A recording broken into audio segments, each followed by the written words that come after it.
KRS ಡ್ಯಾಂನಿಂದ ತಮಿಳುನಾಡಿಗೆ ಕಾವೇರಿ ನೀರು ಹರಿತಾ ಇದೆ. ರಾತ್ರಿಯಿಂದಲೇ ಕೆಆರ್ಎಸ್ ಡ್ಯಾಂನಿಂದ ನೀರು ಬಿಡುಗಡೆ ಮಾಡಲಾಗಿದೆ. ಇಷ್ಟು ದಿನ ಕಬಿನಿ ಡ್ಯಾಂನಿಂದ ಮಾತ್ರ ನೀರನ್ನು ಬಿಡಲಾಗ್ತಾ ಇತ್ತು. ಕಬಿನಿಯ ಒಳಹರಿವು ತಗ್ಗಿದ ಹಿನ್ನೆಲೆಯಲ್ಲಿ ಇದೀಗ ಕೆಆರ್ಎಸ್ನಿಂದಲೂ ಕೂಡ ನೀರನ್ನು ರಿಲೀಸ್ ಮಾಡಲಾಗ್ತಾ ಇದೆ. ಕೆಆರ್ಎಸ್ ಡ್ಯಾಂನ 80ಕ್ಕೂ ಹೆಚ್ಚು ಗೇಟ್ಗಳ ಮೂಲಕ ನೀರನ್ನು ಬಿಡುಗಡೆ ಮಾಡಲಾಗಿರುವಂಥದ್ದು. ಸರ್ಕಾರದ ಸೂಚನೆಯಂತೆ ಅಧಿಕಾರಿಗಳು ನೀರನ್ನು ಹರಿಸಿದ್ದಾರೆ ಎನ್ನುವ ಮಾಹಿತಿ ಇದೆ. 3000 ಕ್ಯೂಸೆಕ್ ನಷ್ಟು ನೀರನ್ನು ಬಿಡುಗಡೆ ಮಾಡಿರುವ ಬಗ್ಗೆ ಸದ್ಯ ಮಾಹಿತಿ ಇರುವಂಥದ್ದು. ಸರ್ಕಾರದ ಸೂಚನೆಯಂತೆ ಕಾವೇರಿ ನೀರಾವರಿ ನಿಗಮದ ಅಧಿಕಾರಿಗಳು ಹರಿಸಿದ್ದಾರೆ.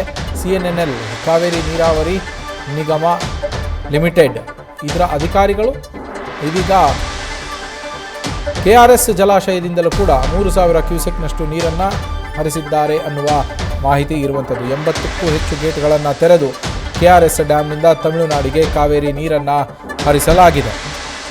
ಕಬಿನಿ ಜಲಾಶಯದಿಂದ 12,000 ಕ್ಯೂಸೆಕ್ನಷ್ಟು ನೀರು ಹರಿತಾ ಇದೆ, ಈಗಲೂ ಕೂಡ ಹರಿತಾ ಇದೆ. ಆದರೆ ಕಬಿನಿಗೆ ಒಳಹರಿವೇನಿದೆ ಆ ಒಳಹರಿವು ಕಡಿಮೆ ಆಗಿರುವ ಹಿನ್ನೆಲೆಯಲ್ಲಿ ಇದೀಗ ಕೆಆರ್ಎಸ್ ಜಲಾಶಯದಿಂದಲೂ ಕೂಡ ನೀರನ್ನು ಹರಿಸಲಾಗಿದೆ ಅನ್ನುವ ಮಾಹಿತಿ ಇರುವಂಥದ್ದು. ಕೆಆರ್ಎಸ್ ಡ್ಯಾಮ್ನ 80+ ಗೇಟ್ಗಳು ಅದನ್ನು ಓಪನ್ ಮಾಡಿ 3000 ಕ್ಯೂಸೆಕ್ನಷ್ಟು ನೀರನ್ನು ಸದ್ಯ ಹರಿಬಿಟ್ಟಿದ್ದಾರೆ ಅನ್ನುವ ಮಾಹಿತಿ ಇರುವಂಥದ್ದು.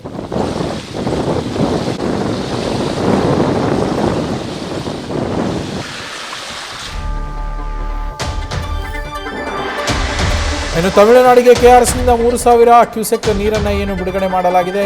ಮಂಡ್ಯದಲ್ಲಿ ಸ್ವಾತಂತ್ರ್ಯ ದಿನಾಚರಣೆಯ ದಿನವೇ ರೈತರು ಪ್ರತಿಭಟನೆಯನ್ನು ಮಾಡಿದ್ದಾರೆ. ಮಂಡ್ಯದ ಸಂಜೆ ವೃತ್ತದಲ್ಲಿ ಪ್ರತಿಭಟನೆಯನ್ನು ಮಾಡಲಾಗ್ತಾ ಇದೆ. ರಾಜ್ಯ ಸರ್ಕಾರದ ವಿರುದ್ಧ ಅನ್ನದಾತರು ಧಿಕ್ಕಾರಗಳನ್ನು ಕೂಗಿ ಆಕ್ರೋಶವನ್ನು ವ್ಯಕ್ತಪಡಿಸಿದ್ದಾರೆ. ಇದೇ ಸಂದರ್ಭದಲ್ಲಿ ತಮಿಳುನಾಡಿಗೆ ಕಾವೇರಿ ನೀರು ಬಿಡಲ್ಲ ಅಂತ ಸರ್ಕಾರ ಹೇಳಿತ್ತು, ಆದರೆ ಕದ್ದು ಮುಚ್ಚಿ ನೀರನ್ನು ಹರಿಸಲಾಗ್ತಾ ಇದೆ ಅಂಥೇಳಿ ಅವರು ಆರೋಪವನ್ನು ಮಾಡಿದ್ದಾರೆ. DC ಅವರು ಫೋನ್ ಮಾಡಿ ನೀರು ಬಿಟ್ಟಿಲ್ಲ ಅಂತ ರೈತರಿಗೆ ಸಮಜಾಯಿಷಿಯನ್ನು ಕೂಡ ಕೊಡುವ ಕೆಲಸವನ್ನು ಮಾಡಿದರು.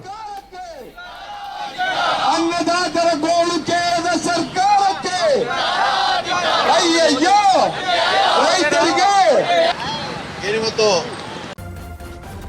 ನ್ಯೂಸ್ ಫಸ್ಟ್ ನಿರ್ಭೀತಿಯಿಂದ ನಿಮ್ಮ ಪರವಾಗಿ.